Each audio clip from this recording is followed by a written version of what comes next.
suis très attaché à l'agriculture et à son devenir puisque j'étais agriculteur de profession. L'objectif de demain, c'est préserver la terre agricole, préserver le foncier, c'est quelque chose dont on entend beaucoup parler. Nous avons quelques leviers en matière d'urbanisme lors du prochain plan local d'urbanisme. Nous devrons mettre en place des zones agricoles protégées et aussi de reconstruire la ville sur elle-même en termes d'urbanisme pour préserver justement cette ressource foncière puisqu'à Vitré, il reste actuellement environ 2000 hectares de terres agricoles, mais plus qu'une vingtaine, hélas, d'agriculteurs.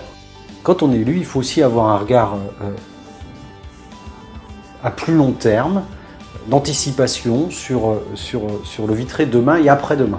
À côté de cet outil qui fonctionne et qui a déjà prouvé toute son efficacité, il faut amener aussi les entreprises à mieux communiquer entre elles.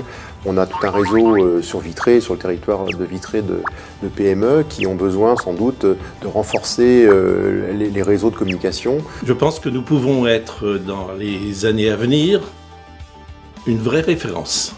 Habiter dans une ville avec un peu plus de 6% de chômage aujourd'hui est un réel atout, une réelle chance pour les citoyens de Vitré et leurs familles. Les entreprises c'est important, les entreprises c'est le poumon, donc il faut qu'il y ait ça pour amener de la richesse, pour amener de l'activité. Un bassin industriel est un bassin fragile, un bassin qui doit aussi pouvoir se renouveler. Dans le contexte actuel, je pense qu'il faut garder une vision sur le développement économique. Moi, j'ai cette chance-là, je travaille pour une entreprise de Vitré, donc j'ai été adoptée par une entreprise de Vitré. J'ai envie que d'autres personnes découvrent et aient cette chance-là un jour. Ouais. Pour rester vigilant, il faut s'assurer que l'emploi soit diversifié et qu'il soit renouvelé pour que tout le monde puisse avoir accès à l'emploi. Vitré est arrivé à un niveau de performance important, j'espère qu'on va le garder à long terme, de même que sa dynamique qui est connue et reconnue. On peut travailler sur aussi la mise en œuvre de start-up sur le territoire, peut-être en l'associant à des services innovants au niveau de la ville et en proposant justement des appels d'offres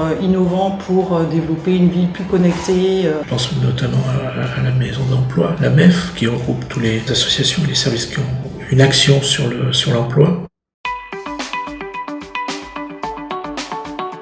En termes de fiscalité, Vitré est attractif puisque en termes de taxes ou autres, on est dans les niveaux les plus bas au niveau non seulement départemental mais breton.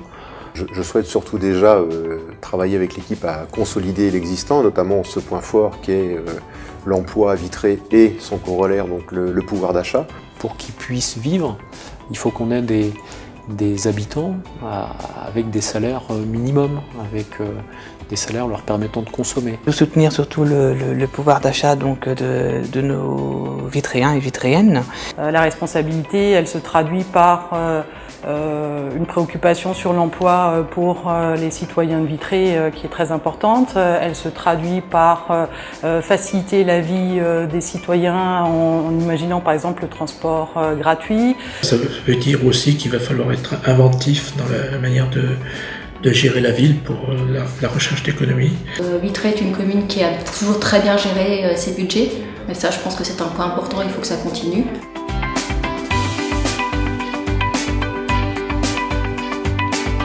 Je pense par exemple aux décrocheurs, aux jeunes qui quittent sans aucune formation professionnelle ou universitaire.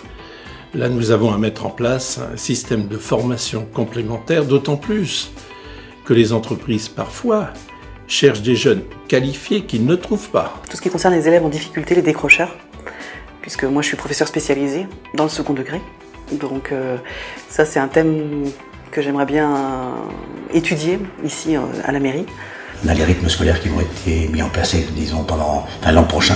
Donc ça, c'est important aussi d'y travailler, que ce soit, disons, très bénéfique pour les enfants. Aujourd'hui, il y a de fortes demandes sur d'autres types d'activités sportives. On n'en a jamais assez, ça c'est clair. Il faut savoir que sur le précédent mandat, tous les équipements ont été rénovés. C'est un projet qu'on a inscrit dans un cadre d'un projet sportif local. Le constat donc opéré sur le mandat passé, c'est sans doute une saturation des créneaux, des équipements sportifs. Donc il faut, je pense, fondamentalement s'interroger sur de nouveaux équipements structurants pour la ville de Vitré. J'ai eu la chance l'année dernière aussi de pouvoir faire un service civique sur la ville de Vitré sur le développement du sport pour les personnes handicapées. Bon, surtout soutenir le handicap le sport en handicap. Il faut continuer à développer le sport pour tous, le sport santé. Permettre aux enfants d'être bien et à l'école évidemment, mais aussi dans leur vie de tous les jours, d'avoir accès au maximum de choses pour eux, pour en faire des adultes épanouis, bien dans leur vie et qui aient des racines aussi. Faire en sorte que chacun puisse participer à une activité extrascolaire. C'est un accès à la culture pour tous. Alors là, moi, je suis vraiment persuadée de ça. Au niveau culturel, qu'est-ce qui manque à Vitré ? Peut-être une décentralisation un peu plus importante, c'est-à-dire qu'on a un centre culturel qui est comme une place forte. Et je crois qu'on a intérêt aussi à faire descendre la culture dans la rue. Je crois que ça, c'est une attente des Vitréens. Les jeunes ont besoin donc d'un accompagnement, mais aiment aussi lancer, organiser des manifestations. Les jeunes aiment qu'on leur donne également des responsabilités. Sur la jeunesse, je pense qu'on a encore des marges de progression. On a des projets imaginés en tout début de mandat qu'il faudra concrétiser. Un des enjeux sur lequel on a essayer de progresser, et encore une fois on peut faire mieux, c'est sans doute notre capacité à capter la parole des jeunes. On a beaucoup travaillé en début de mandat sur la construction d'un guichet unique en fait pour les jeunes qu'on a appelé pôle jeunesse. Mon vœu le plus cher ce serait que ce pôle jeunesse voit le jour dans le prochain mandat et donc j'essaierai de m'y atteler. Des jeunes en action, c'est beau en fait. C'est beau, puis c'est surtout, il y a de la force dans ces jeunes. Ça va très vite, effectivement, les jeunes vont très vite, ils vont plus vite que nous. Leurs habitudes évoluent, leurs habitudes de communication, leurs habitudes de fonctionnement évoluent. Et si on veut être un bon élu jeunesse, il faut être au courant de ces évolutions-là.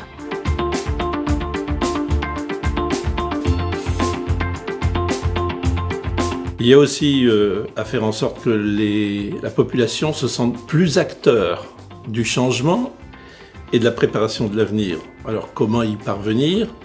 Certainement, nous devrons développer les commissions extramunicipales. Il faut mettre dans ce mandat un projet assez fort.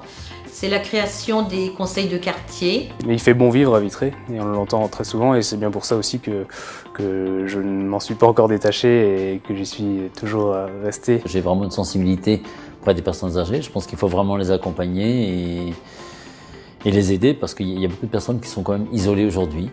Il faut trouver des nouveaux styles de logement pour personnes âgées. Entre la maison et la maison de retraite, je crois qu'il y a des possibilités pour mettre du lien entre les personnes âgées. Le vivre ensemble me semble extrêmement important. La ville, elle s'agrandit. Il y avait le cœur de ville et maintenant on a des lotissements qui s'étendent tout autour de la ville. Je crois qu'il ne faudrait pas manquer un enjeu.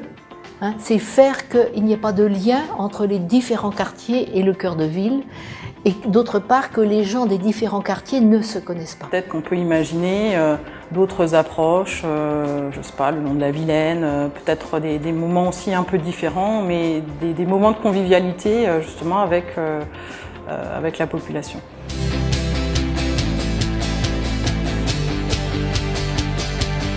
J'ai exercé le métier de restaurateur sur Vitré pendant 8 ans. J'aimerais qu'il y ait une synergie entre l'extérieur et le centre-ville et contribuer à ça en tout cas. Il y a la concurrence des périphéries, il y a la proximité de Rennes, il y a Internet. C'est aussi aux commerçants de se prendre par la main. Mais il faut que ces derniers sentent aussi qu'il y a un effort de la part de la municipalité. Je pense qu'il faut travailler ensemble, quoi. Le cœur de ville, avec ses contraintes architecturales, est quand même un formidable atout. Je pense que c'est l'un des 4 ou 5 piliers de la prochaine équipe. Parce que les commerces de centre-ville font le tourisme aussi des mois de juillet et des mois d'août notamment. Il faut fournir au tourisme une raison d'exister. Donc l'entretien du patrimoine, c'est d'abord une charge parce qu'on a reçu ça en héritage et il faut qu'on puisse le transmettre aux générations suivantes. Et puis l'animation du patrimoine, c'est pour les touristes, mais c'est aussi d'abord pour les habitants. Il y a aussi des nouveaux venus à Vitré, et ce sont souvent les nouveaux venus qui nous aident à mieux voir notre patrimoine. Vitré offre tous les avantages d'une grande ville, tout en respectant un cadre de vie que je trouve aujourd'hui très intéressant.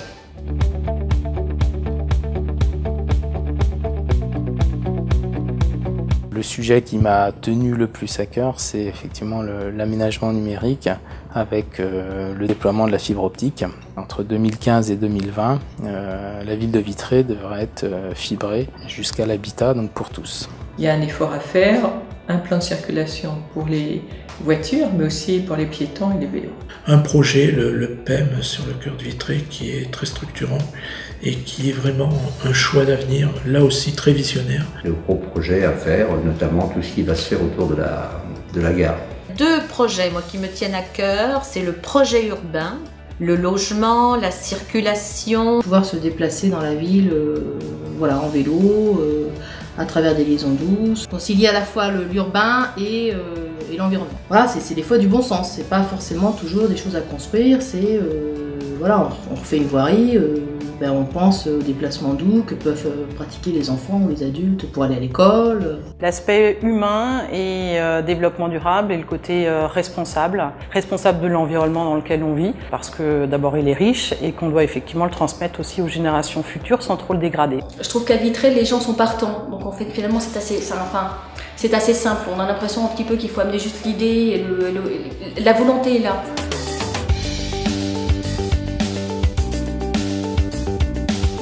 Je suis investi dans 4 associations sur Vitré, donc l'association du commerce équitable, entre autres, qui permet en particulier de faire des voyages humanitaires. Je dirais que ma richesse, c'est que j'ai eu 2 emplois qui me permettent de voir tout le pan de la société. C'est que j'ai été pendant une dizaine d'années professeur. Aujourd'hui, je suis artisan de commerçant. Je suis quelqu'un de fiable, c'est-à-dire que quand j'ai donné ma parole et que j'ai dit que je ferais, je le fais. Foncièrement, j'aime les gens, j'aime être un élu de proximité, un élu de terrain. Ma motivation, l'envie, travailler en équipe, vivre le quotidien des Vitréens. Quand je suis arrivé ici, c'était peut-être pas, la ville n'était pas aussi accueillante et aussi dynamique qu'elle l'est aujourd'hui.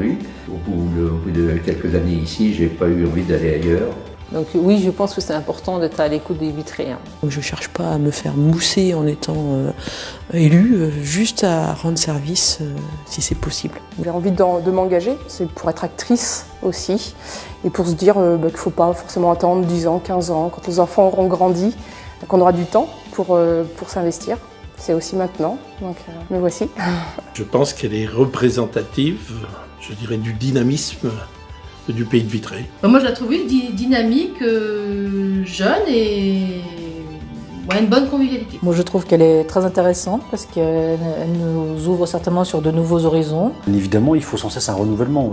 La jeunesse, c'est la jeunesse par l'âge, mais c'est aussi la jeunesse par la découverte d'un mandat d'élu. Le slogan Vitré, responsable entreprendre me semble tout à fait approprié, en tout cas à mes convictions. Actuellement d'ailleurs, il y a un local de campagne qui est mis en place, donc c'est pour justement qu'on puisse écouter les Vitréens. C'est toujours difficile d'avoir les 20-35 ans parce qu'ils ne sont pas sûrs de rester sur le territoire. J'ai 22 ans, donc première expérience sur un mandat municipal. Je pense que c'est une continuité de l'engagement dans sa généralité. Je suis très très contente que ce jeune ait accepté de faire partie de l'équipe parce qu'il nous faut des jeunes pour pouvoir avoir un regard de jeunes. Parce que c'est souvent les adultes qui prennent les décisions pour les jeunes. L'envie était également d'être acteur et d'apporter aussi des choses à la population de Vitré, de contribuer, de ne pas être qu'une simple consommatrice. Je pense que cette nouvelle équipe, renouvelée environ à 40%, a la volonté à la fois de poursuivre ce qui a été fait, mais aussi d'engager de nouvelles actions.